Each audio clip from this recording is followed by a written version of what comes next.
Ask these questions on the video live stream and say good morning to the people on our video live stream.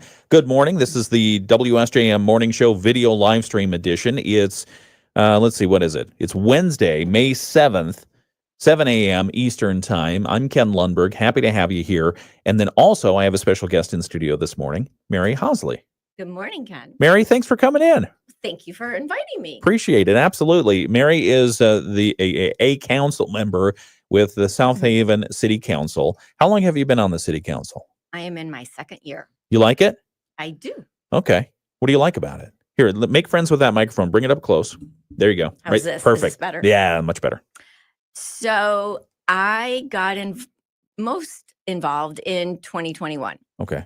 And I went to several city council meetings. And I decided that if I'm going to be going to these meetings and requesting change, I should be willing to put myself in that seat. I love that. And so I ran in 2023 and was seated in 2024 and have thoroughly enjoyed being part of the decision-making process. Yeah. I love that civic involvement. If you're gonna complain about stuff, be ready to do something about it. Exactly. Okay. All right. What's your we'll ask you some questions about your background, but exclusive content for our video viewers. Give us your background. So I am a chemistry major. Okay. Graduated from Kalamazoo College in '85 and was a research synthetic organic chemist at the Upjohn Company. Wow. And decided to turn in my test tubes for law books and went to law school. Thomas M. Cooley, graduated in '95 and had a few different jobs. One of my first real lawyer jobs was with a small firm, just me and my boss, the owner, founder, and did appellate work, custody, criminal defense, divorce, and thoroughly enjoyed my appellate work. Wow. But I was missing the science. Okay.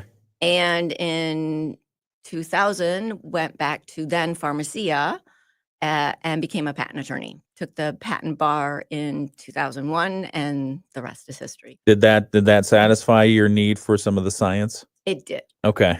It did. Wow. It was very fascinating working with the scientists making the inventions, coming up with the new cures for illnesses. So you have a background in chemistry and science. You decided to become an attorney. I'm afraid to ask what you do for fun. Or is that fun? It sounds like that's fun. It is. So I thoroughly... You've seen the movie Island of Dr. Moreau, right? I have not. That's where he genetically modifies animals and humans and stuff like that. You're not doing that in your backyard, right? No. Okay, good. No. All right. So for fun, I like to bike. Okay. But for my volunteer work, which is also fun. Yeah. But it has its trials and tribulations.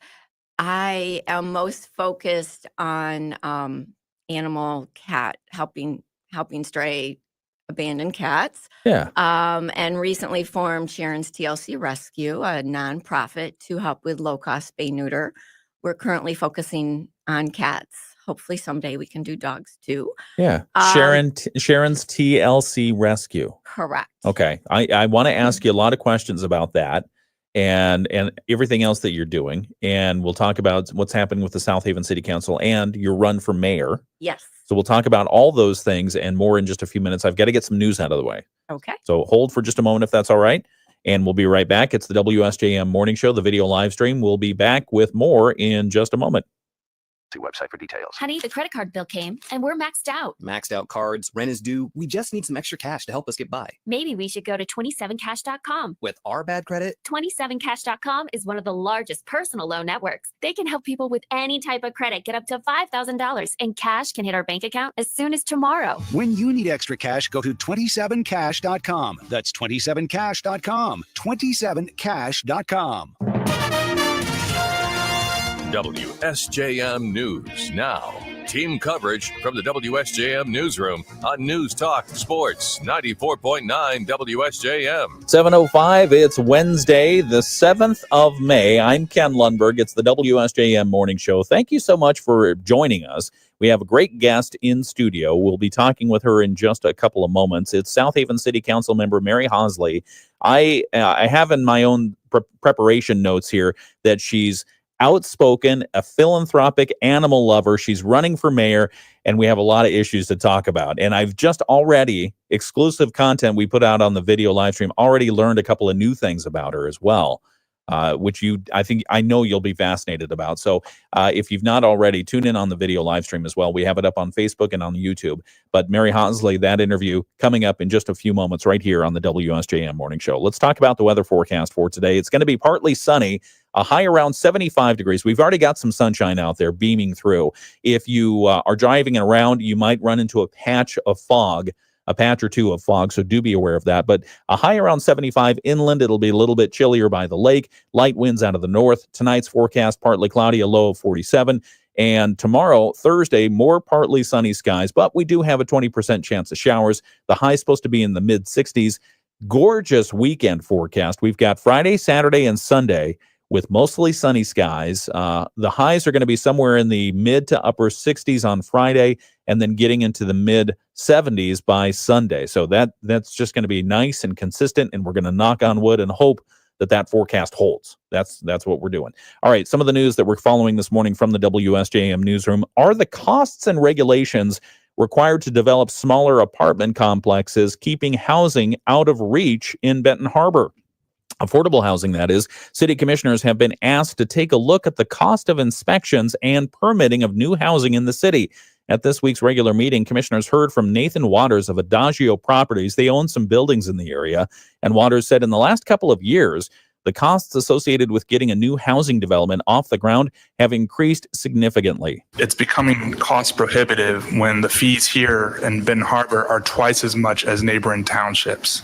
I understand the importance of having these inspections, rental registrations, having inspections on any kind of renovations. But when we're having to do architecturally stamped drawings for a residential house and having to add fire suppression systems to residential houses, it becomes cost prohibitive. Waters said he's been trying to renovate a 4-unit building, 4 units at 818 Main Street, but the cost of adding a fire suppression system would be about $30,000. Plus the cost of getting architect stamps on the plans would be another $5,000. He said that jeopardizes the possibility of fixing up the house and turning it into affordable housing.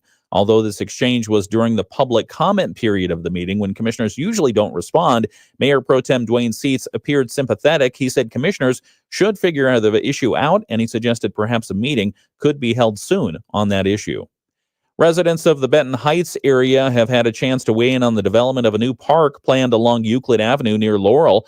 Benton Township has secured a $1 million Michigan Department of Natural Resources Spark grant for the new Euclid Park behind the former Martindale Elementary School building. A public workshop for planners to get input on the park's playground design was held yesterday at the First Church of Benton Heights with a dinner hosted by New Heights CCDA. Chris Britton with New Heights told us he's been excited to get residents involved in developing the first public park in Benton Heights. This isn't just a park, that's huge and important, a huge benefit for the community. But I think the thing that really makes us special is how the implementation of this park is going to happen, right? I think this is our third kind of community session where the community has gotten to come together and to weigh in on what kind of things they want to see in the park, what kind of elements. There were 2 playground options presented, a modern theme and a nature theme. The young people in attendance were very interested in the second question. Melinda Witten with the MCS Group, the township's consultant on the project, told us the $1 million grant ought to cover everything that's planned. The playground, the shelter, the parking lot, and some landscaping. Winton said construction on the new park could start this fall. Also on hand Tuesday were representatives of Surrett Nature Center because a trail could connect the park and the center. We have a link for more information. There's an online survey. You can access that at our website. That's WSJM.com. And finally, the South Haven City Council is inching closer to taking a vote on the return of a lifeguard program at city beaches. At their meeting this week, Councilmember Mary Hosley, who's also our guest this morning on the WSJM Morning Show, forced the issue, proposing a motion requiring the city manager to present a council draft plan for lifeguards and the cost. I would make a motion that the city council direct the city manager to provide the itemized cost for the draft program, including correspondence between the city and Chris Brewster by 5 p.m. on May 7th, 2025. The city has been working with the United States Life-Saving Association's Chris Brewster on planning for the return of lifeguards. The talks have been going on since last year when residents and the Great Lakes Surf Rescue Project called on the city to bring lifeguards back after a more than a 20-year absence. The concern has been cost. At Monday's meeting, Hosley said she's been expecting the draft plan and costs from the city manager in time for that gathering, but then there were some delays. Councilmember Wendy Anuki had similar thoughts. It's just really disappointing and frustrating to not be able to move forward one way or another. So I hope that we have all of the information that we need provided to us by this time. Anuki said she wanted the information in time for a vote at the council's next meeting. City Manager Kate Hosier said she could provide the needed information right away if needed. Mayor Annie Brown balked at allowing Hosley's addition to the agenda, saying it was last minute, but with Hosier's assistance that the information can be obtained quickly, the matter proceeded. Still voting no on Hosley's motion on the May 7 deadline were Mayor Brown and council members Jeff Arnold and George Sleeper. It passed on a 4-3 vote. It's not nerve-wracking at all to talk about that story with one of the newsmakers right here in the studio, Mary Hosley. Did we get that right? Yes. Yes, you did. Yes, at the April 21st meeting, City Manager Hosier said she would be bringing material back to us at the May 5th meeting. I remember that meeting. Yeah. Yes. And actually, it was the April 7th meeting that the original motion from Councilwoman Onuki to implement the program proposed by Chris Brewster of USLA failed at a 3-3 tie. And so then I proceeded to request the expenses because that has been a contentious issue. Yes. Of what are going to be the costs. And I had requested that they be broken up between the North and South Beach because, especially at this point in time, it will be very, very difficult, if not impossible, to do anything on both beaches by this summer. And so I asked her to bring them back for both North and South Beach so that we could look and evaluate.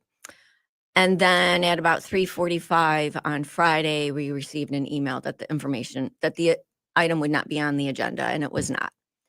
And so contemplating over the weekend, I decided to request an agenda item because the agenda had already been published. And there was, at that point in time, no way to add it to the agenda. But we knew from April 7th that we would be discussing this. Right. And it was... So it was no surprise. People were aware the issue was out there. They knew what information was coming, and yet it hadn't been presented in a timely fashion. Correct. And in fact, I believe that it was Councilman Reeser who inquired of how quickly it could be provided. And Kate indicated that the city manager indicated she could actually send the itemized list out that night. Yeah. And indicated the communications with Chris Brewster would be relatively easy. So that is why we had a majority vote of 4 to get that information that we had expected at the May 5th meeting. Yeah. Let's put a pin in that for a moment because I want to continue this conversation. And I think there's a larger question there about the city government operations that we'll get to that we may be seeing a common theme about, but we'll talk about that. Let's get our sports update. And so he'll provide that report. We'll do that on the video live stream. We'll continue this conversation right now for WSJM. Just go to Facebook or YouTube to hear that right now. With your morning sports. All right. Thank you for that explanation. So you ended the meeting this week with essentially the council directing the city manager to provide the information that had been promised previously. Correct. And we should receive it by 5 p.m. tonight. 5 p.m. Today. 5 p.m. today. And then what will happen with that information? Are you going to get on the agenda for the next meeting, which is what, a week and a half from now? Correct. So lifeguards should be back on the agenda for the May 19th meeting, I believe. Is that? Yeah, let me double check. Monday. I'm going to look at the calendar. Yeah, 19th. You were correct. Yes. And I wanted it ahead of time because everybody knows I do my own diligence. I look at things, and I think that's my combination of very inquisitive mind of the science background. I can thank my father for that. Always questioning authority. Yeah. And just really want to compare information that we have from Chris Brewster, and he identified some websites to look at for costs.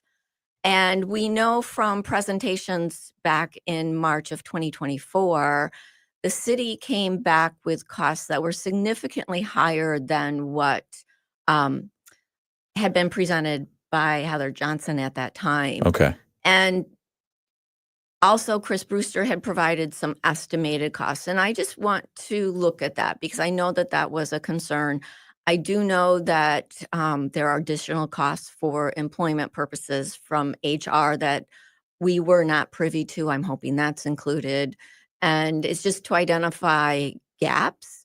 And hopefully I will have that information with sufficient time to provide guidance to staff of what I would expect for the May 19th meeting. Yeah, I mean, for practical purposes, I mean, we're getting long in the tooth, getting ready for summer. Correct. And I mean, I imagine you probably haven't even gone out and said, "Hey, we might be hiring lifeguards this year."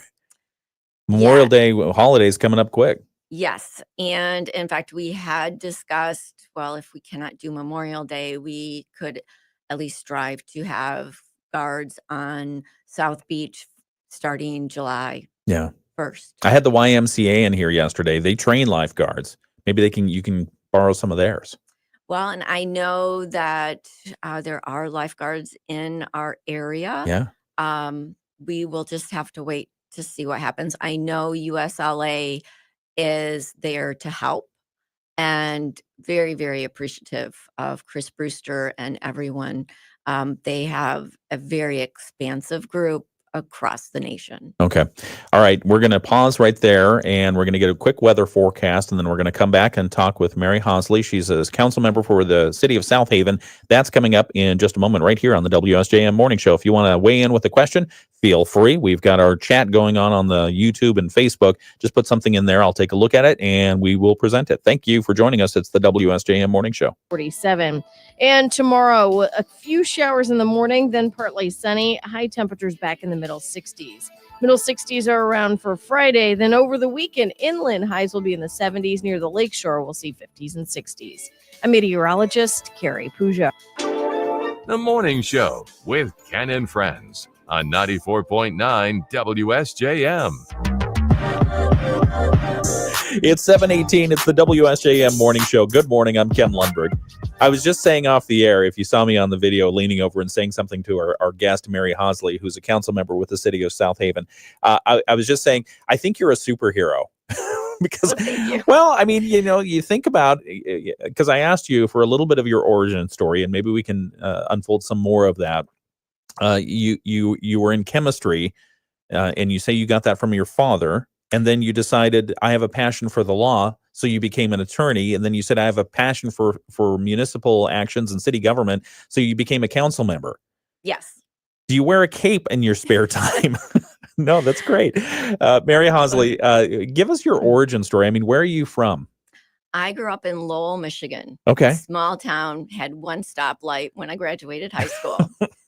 No fast food restaurant. No. It's changed significantly since I left for college. But I grew up, we would bike wherever.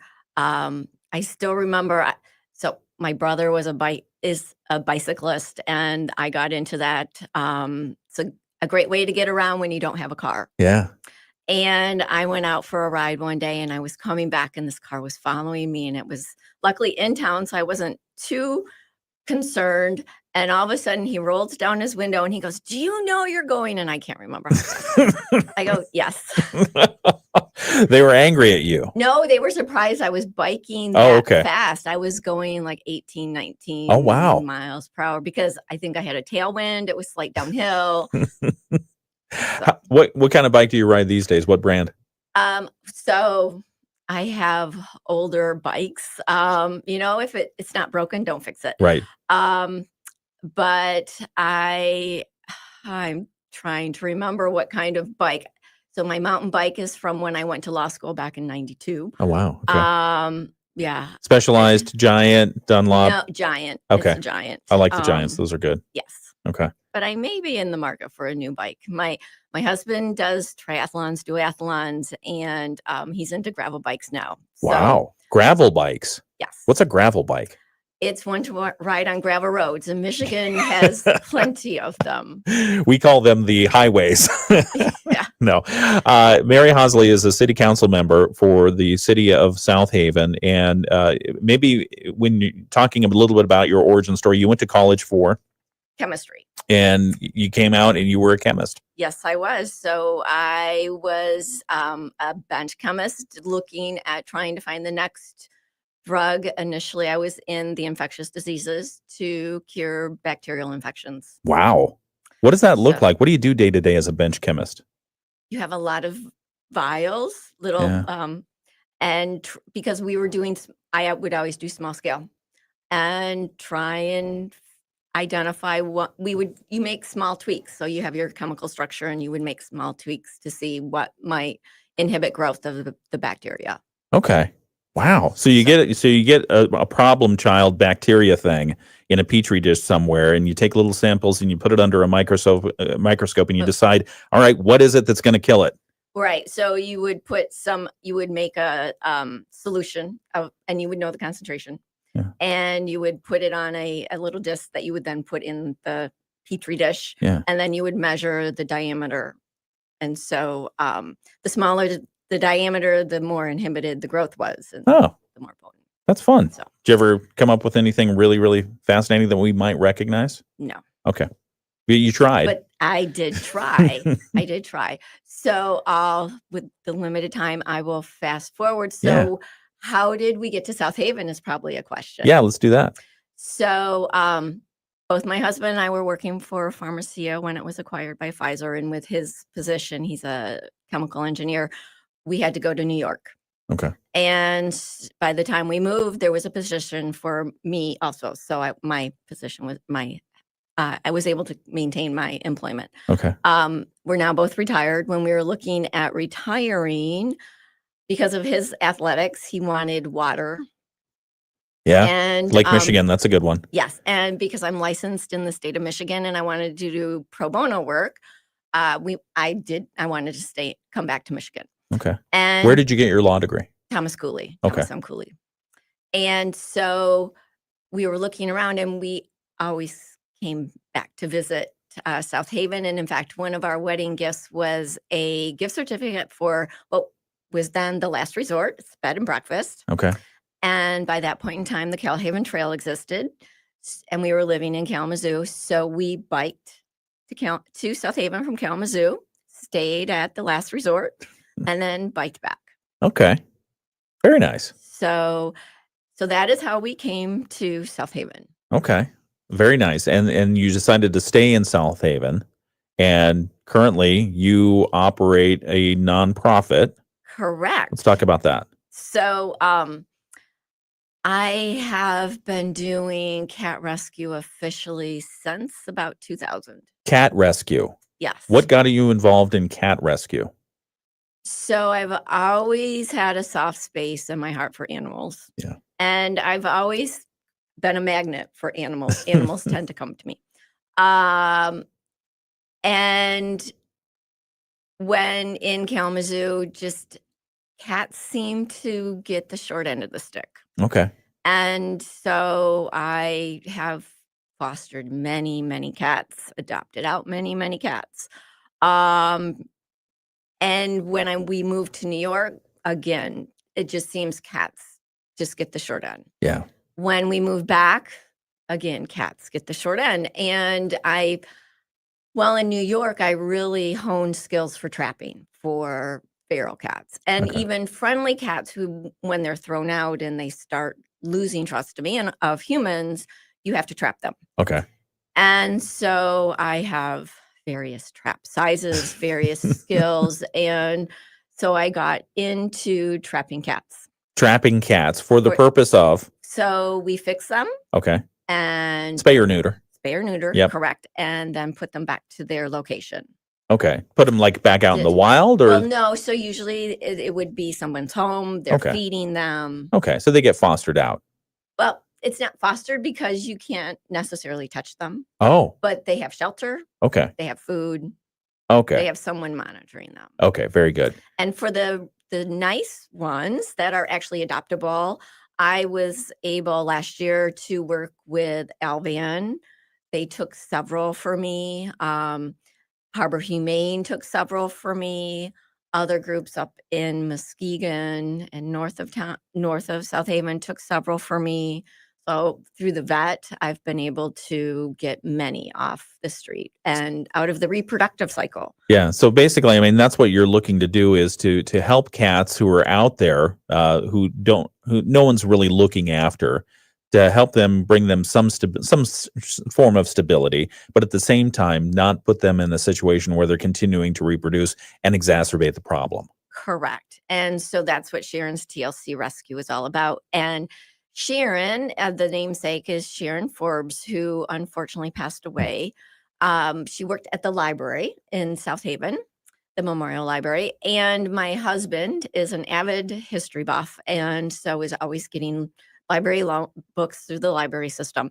And I frequently go with him to pick the books up. And Gail Patterson Gladney, who has recently retired, Yes. and Yes. county commissioner Yep. for our area, she's like, "Oh, Mary, have you met Malcolm?" Because she knows I'm a cat person. And so that's Sharon's most outgoing cat. And so he resides at the library. And Gail was like, "Well, Mary, Malcolm has a friend who needs a home." And before I offered, I discussed it over with my husband. And so then he like, yes, because we had one cat at that time, Fiona. Yeah. Rescued her and her kittens from a situation. Kittens got adopted, cute little orange kittens. Mm. But mom, Fiona, did not, because she runs and hides. Okay. She's very terrified. Yeah. For my husband and myself, she's a huge lap cat. She loves belly rubs. Ah. And I was like, I think Fiona would like a friend. And Eddie was very cat dependent. Okay. And the first time I met Eddie, he looked at me, hissed, and ran. I'm like, okay. But I was assured that he hisses at everybody. Well, he's now a major lap cat. And he and Fiona, within 1 month, were snuggled together, and she's bathing him, and yes. So Wow. And from that start, you basically set up a foundation, or at least a nonprofit, to do that same kind of thing for people all over. correct. So through this adoption process of Eddie, I became better acquainted with Jen LaRoe, who took over for Gail. And we have a third person, cat fanatic, and we formed Sharon's TLC Rescue to honor her love of cats. So Sharon's the love of cats. That's what the TLC, the is. love of cats. Correct. And Sharon just really wanted cats to be taken care of in her absence. That's amazing. Well, thank you for sharing that. So Sharon's TLC, what does your nonprofit need anything? So we operate on donations Okay. because we are helping people who usually have just enough money, or not even that, to feed cats. And the vet cannot do it pro bono for free. I mean, Yeah. he needs to cover his costs. Sure. The costs are very, very reasonable. We couldn't do it without him. But the people whom we are helping usually are not able to afford it. So yes, we rely on donations. How do people get in touch with you if they're interested in donating? Yeah, so the website is under development, unfortunately. Facebook? And hopefully I will get the Facebook launched quickly. I've had a Mary. fairly few, We'll figure out a way. yes. We'll but figure out a no, way. So they can reach me on my number, my cell phone. It's 914-713-8649. Okay. And I'll give you that information. And we have an email, which I can give you, Sharon's TLC Rescue at gmail.com. Okay. But yes, and the Facebook is ready for me to populate. So one one delay was trying to get a picture of the cats because we want that as the Facebook page. That makes sense. Yes, talk about hurting cats. We'll try to get a good picture of a cat. We'll put your phone number, your contact information, your email. We'll put it in the video chat live stream, the chat of the video live stream. So we'll have that available to anyone who wants to watch. We need to get to some commercial messages here in Bloomberg, but we're talking with Mary Hosley. She is a South Haven City Council member. She's also running for mayor. So we'd like to ask you about that. We'd like to ask you about some of the things that are happening with city government. We've already covered a little bit on the lifeguard issue. Short-term rentals is something that you're very interested in. And then also, I have to ask you about the current search for the police chief. We're on search number 3 in less than a year, less than a few months. It's something else that we've been talking about quite a bit here on the WSJM Morning Show. So we'll have more with Mary Hosley in just a moment. It is the WSJM Morning Show. It's 7:30. We've got Bloomberg's financial information coming up next. Have you been thinking about... All right. So continuing on the video live stream, how are you doing? Good? I'm doing well. Thank you. You didn't bring any cats this morning. I'm disappointed. Cats usually don't like to ride in the car. But before I came here, I took care of Eddie and Fiona, the 2 cats recovering from spay and neuter. Yeah. And some outside cats that I feed. How many outside cats? 2. Okay. Well, that's 6. I was picturing like 17 or 20 cats trailing you around. No. Okay. That is when I was fostering, which I don't, because Sharon's TLC Rescue really is just helping with low-cost spay neuter of not just outside cats, but also inside owned cats, because generally they were rescued from outside. So I wanted to make that clarity. Okay. And also, yes, we do rely on donations, but also if people need help with low-cost spay neuter, please contact me through that same venue. But yes, so. Oh, while I'm thinking about it, can you give me the phone number? Yes, it is 914. Go ahead. 914-713-8649. And that is a cell you can call or text. Okay. I'm just going to title it Sharon's TLC, and then your email address is, let me get on my glasses so I do not. It is Sharon's, so SHARONS. Okay. TLC Rescue, all one word, at gmail.com. Okay. Those are now in the video live streams chat on Facebook and YouTube. And so if you need any way to get in touch with Mary to talk about Sharon's TLC, if you have a donation, whether it's monetary or maybe some time or whatever else you might have, Mary can talk you through that. Let's talk a little bit about your time before City Council. What were you doing in South Haven, and what made you decide to run for City Council? Yes. So I still remember I was working and I hear a knock on my door, and a neighbor asked me about something that was proposed on Planning Commission in our neighborhood. There was a proposal of a yurt village. A yurt village. Correct. Okay. Like little tiny cabins, right? Is that a yurt? So cabins, yeah, they're usually cloth-sided as opposed to wood. Okay. Yeah. And so I got involved, and through that process, I also learned of a development being proposed for the south end of our community on what's commonly known as the Overton property, and met people in Ward 1. So the city of South Haven is composed of 3 wards. Ward 1 is on the south end. Ward 2 is more on the east side, and Ward 3 is more on the north end of it. And through that process, I just started having questions.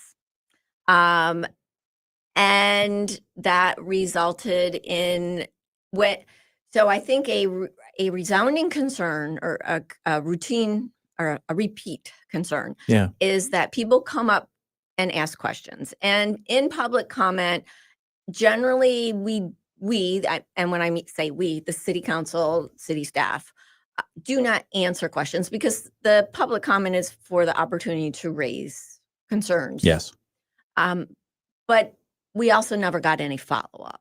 Okay. And questions went unanswered. Mm. And with my legal background, I offered to file a Freedom of Information Act request, a FOIA request. Mm-hmm.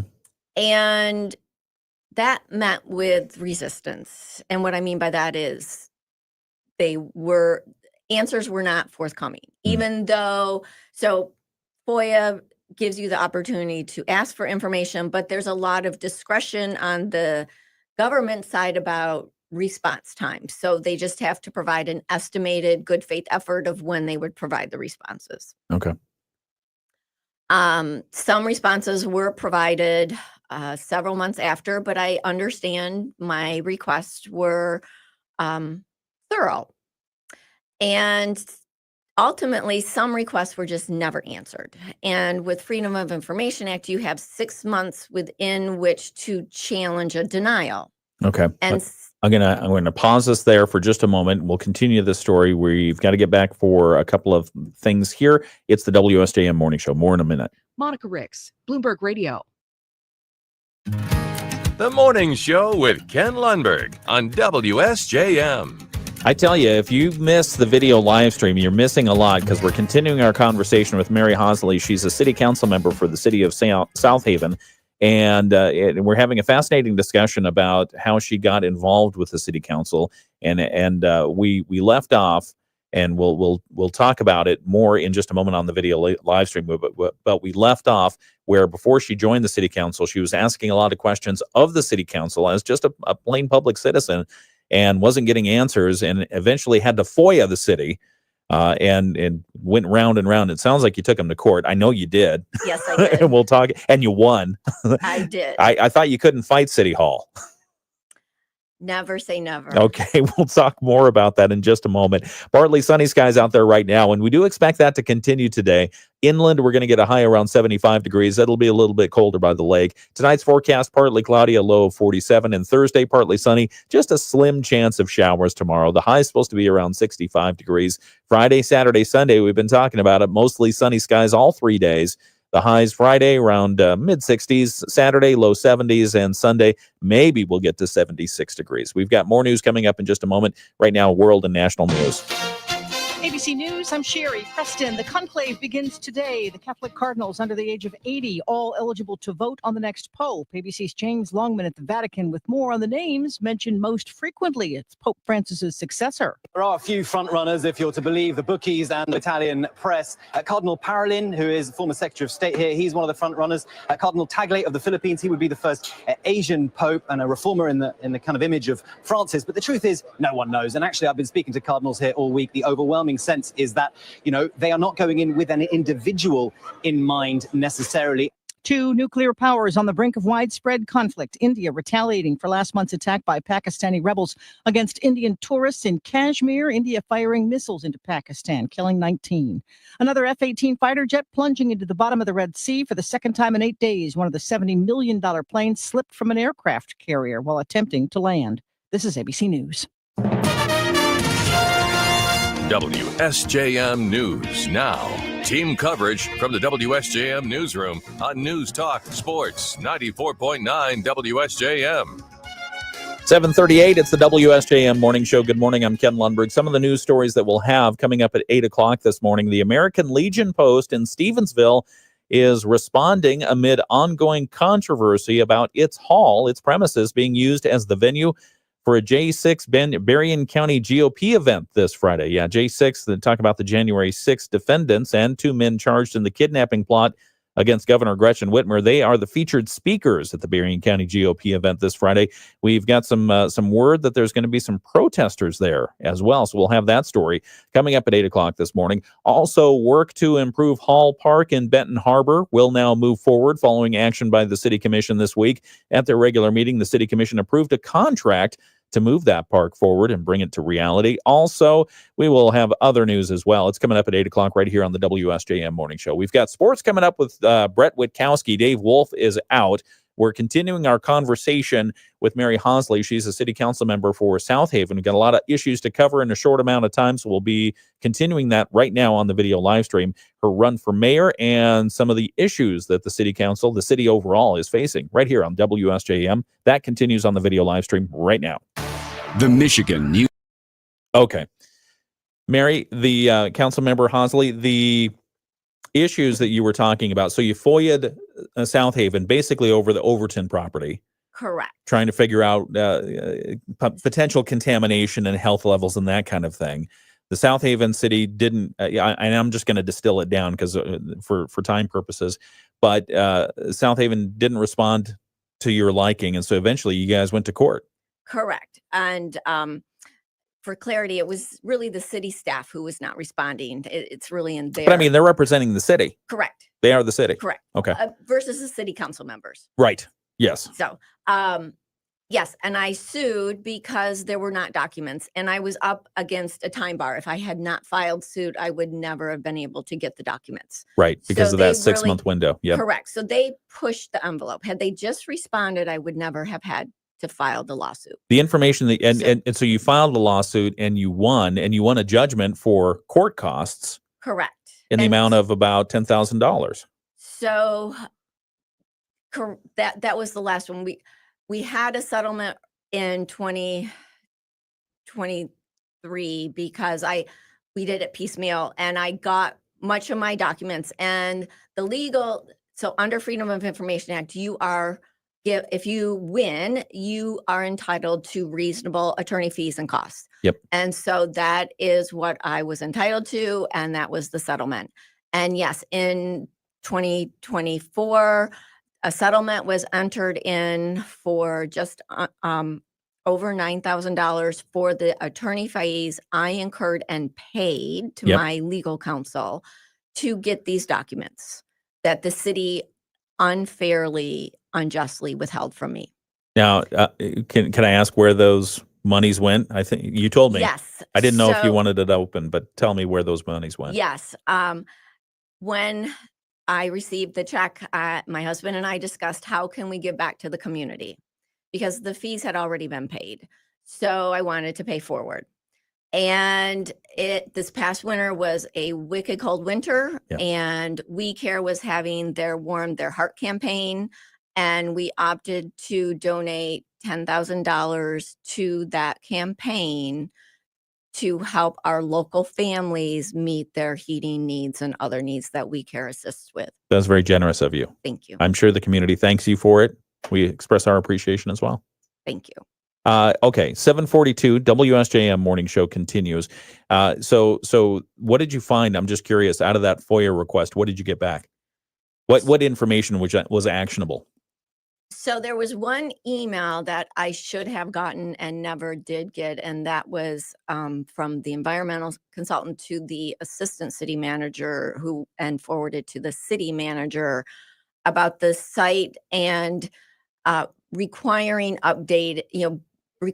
the developer to do their own diligence and do a baseline environmental assessment and possibly a phase 1. And that was the most contentious part of that development, is that the city was allowing the developer to waive any updated environmental information. And the data for the development package was based on 2015 data. And in 2018, property immediately west of the Overton site was identified to have trichloroethylene, and that was not tested for in the 2015 data. The city has now come up, the city's environmental consultant worked with Eagle and found funding to do updated data. And I'm very pleased that in 2023, a report was issued showing current levels of contaminants, and trichloroethylene is one of them, in the top 4 feet or so of the soil. And the reason that is so critical is that what is on the property will affect remediation costs, which would affect the cost of the development. Right. And I was concerned that any cost for development that would be the basis of an application, if you don't know exactly what's there, you are not going to estimate the cost properly. And I did not want something started and then funds not there to finish. That makes sense. That makes perfect sense. Did you get any heat for suing the city? Oh, I have received much heat from a few outspoken people who do not challenge the city.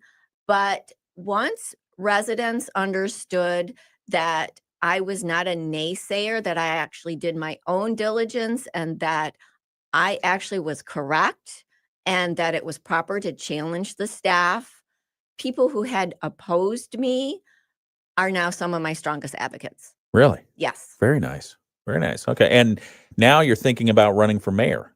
Correct. So we'll talk about that in a moment. We'll talk about the police situation in a moment. Short-term rentals, is it wrapped up yet? I think you're still making changes. No. So at Monday's city council meeting, we approved the short-term rental zoning ordinance. Oh, okay. This was the zoning part of it. This is the second part of it. Okay. Correct. And the regulatory licensing part had already been approved. Okay. So both of those ordinances are now done. You're happy with how it settled out? The ultimate version that was approved is acceptable. Okay.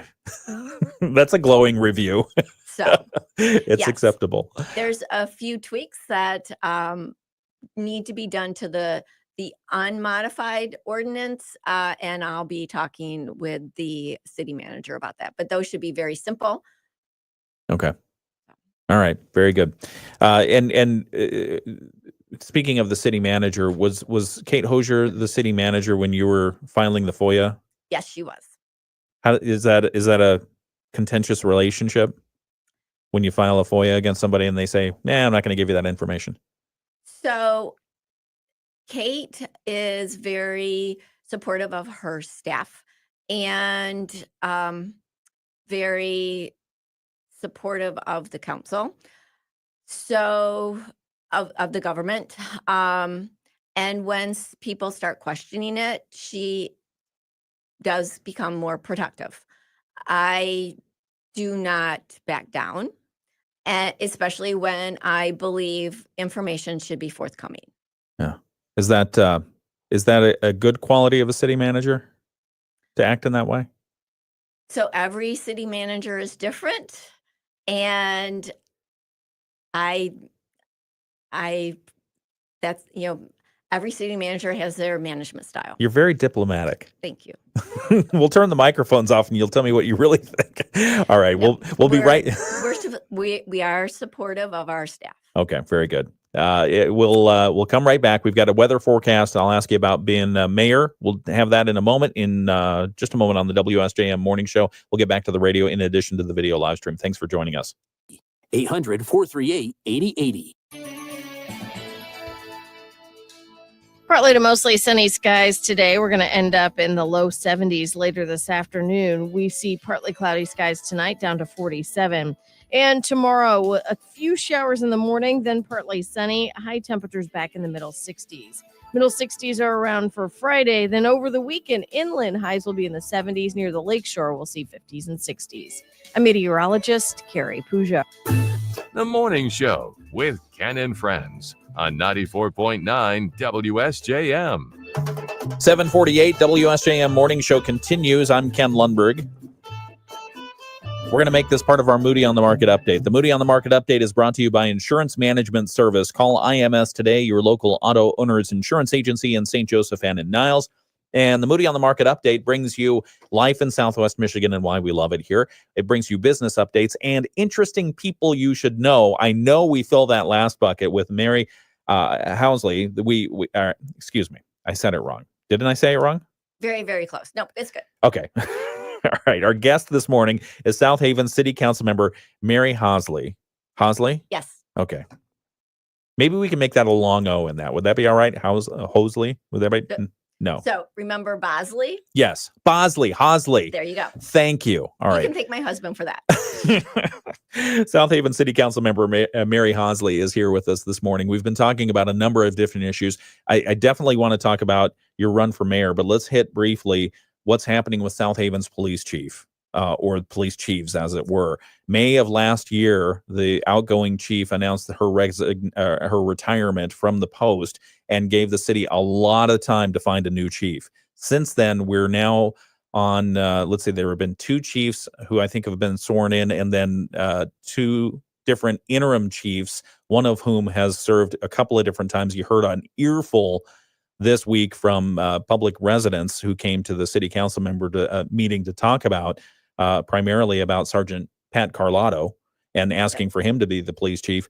What's happening with the police chief situation in South Haven?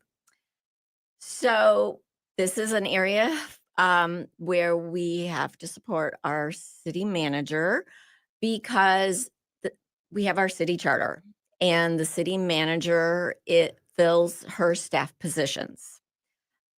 The city council has oversight of the city manager, but only with regard to our evaluation of her, not specific decisions. I do know that in the process, she selected members of the community and selected members of city council to be involved in the process.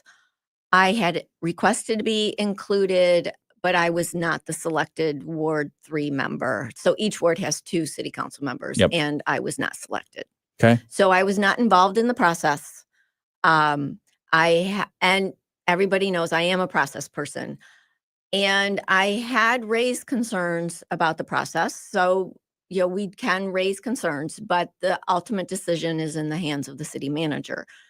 I do know that she has issued the press release that she has the current interim police chief, and that I believe the press release was to the effect they would be focusing on the summer. That's one of our busiest times. Right.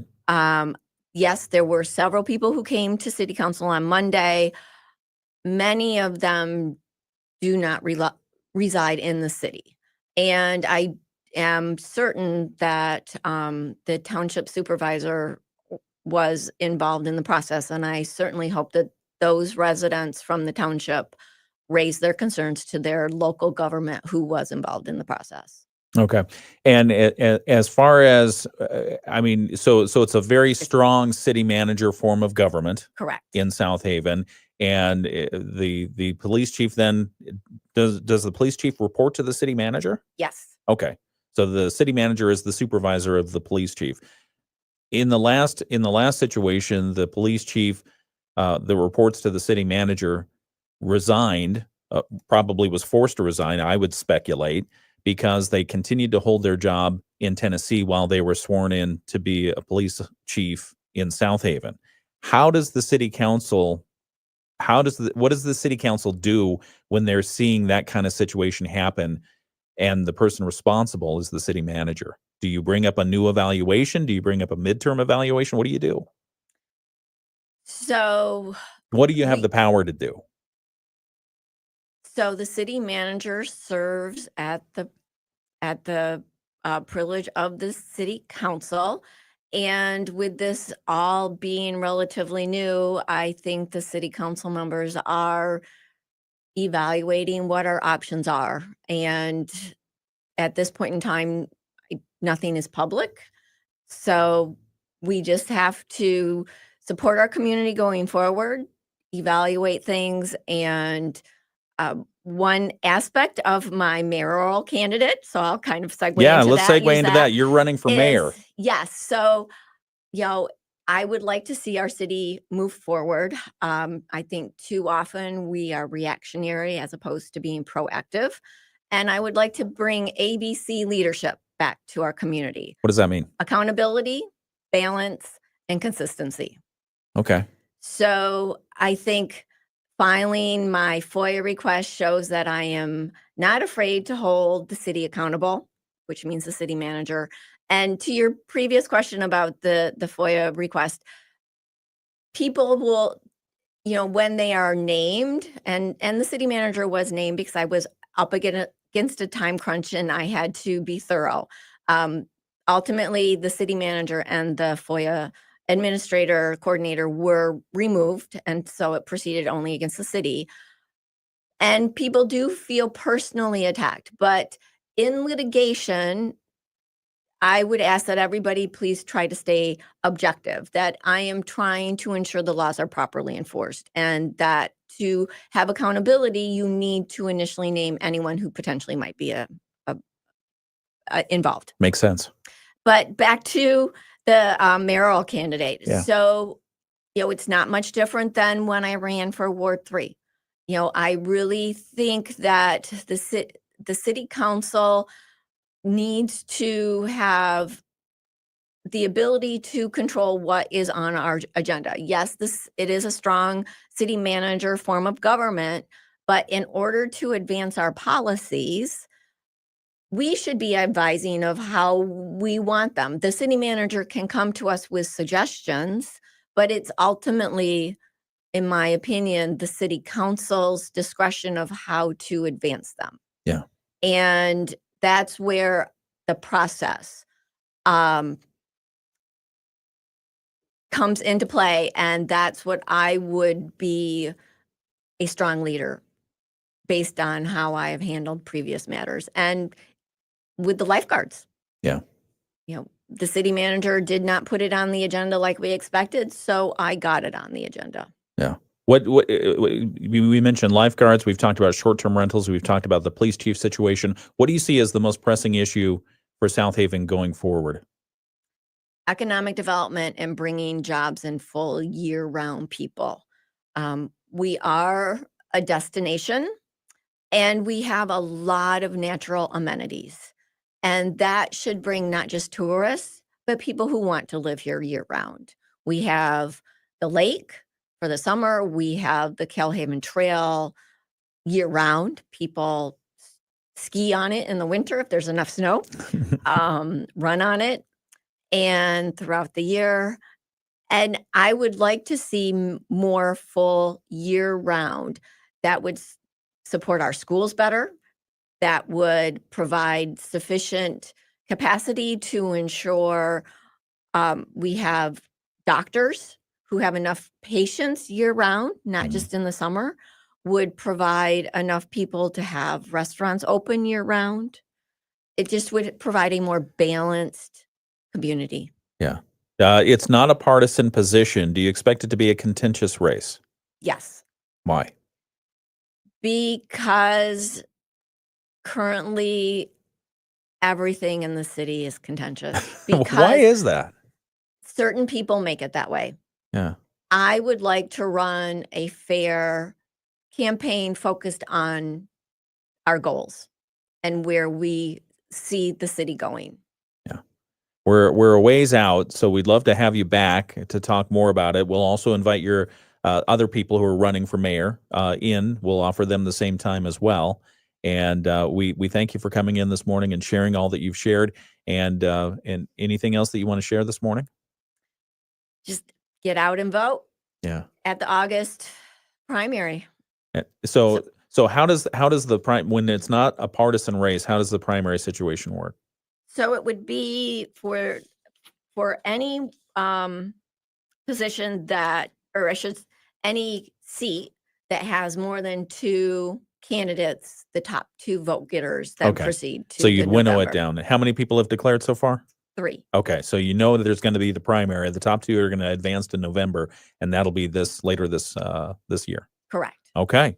All right. Well, we wish you well, as we wish all your opponents well as well.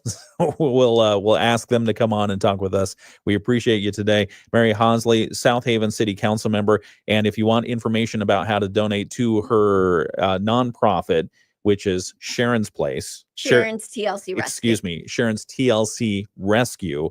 That's what is it for the TLC? What does it stand for? The Love of Cats. The Love of Cats. Sharon's The Love of Cats. Sharon's TLC. We've got it included in our chat on the video live stream. All right, we've got to get a couple more messages here, and then we've got our news. It's the WSJM Morning Show. Good morning. I'm Ken Lundberg. Thank you so much for joining us. From the Pat Moody Studios, this is WSJM FM Benton Harbor, St. Joseph, a product of Midwest Family Marketing and Media. Proudly serving our community. The Morning Show with Ken and Friends on 94.9 WSJM. 7:59 now. Where does the time go? Did this feel like an hour, Mary? No, it did not. See, it just flies by. Or maybe it felt like 10 hours. I'm not sure. No. Okay, very good. Well, good company. Time goes fast. Thank you very much. It was a pleasure to have you in the studio here. We have a forecast for today that is also a pleasure. It's partly sunny skies, and we've already got them out there.